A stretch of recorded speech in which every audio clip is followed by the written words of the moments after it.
So yang pusa po mga guys, no, bigla lang po siya sa akin lumapit kanina ay kagabi. Tapos nakita ko nga siya kasuray-suray sa paglalakad.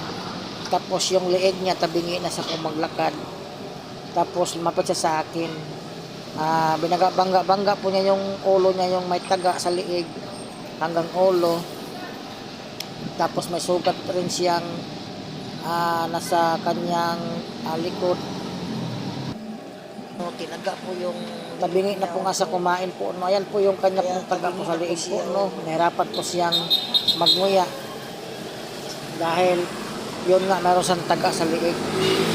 So, yung taga na yan, umabot po sa liig, liig hanggang tainga, hanggang sa ulo. So, kanya pong likod po, no, meron po siyang kunting taga.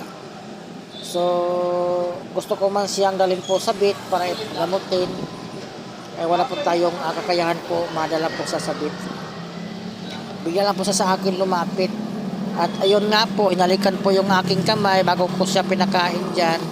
At pinaramdam na niya sa akin na mayroon siyang problem sa kanyang sarili, sa kanyang katawan. So ayan.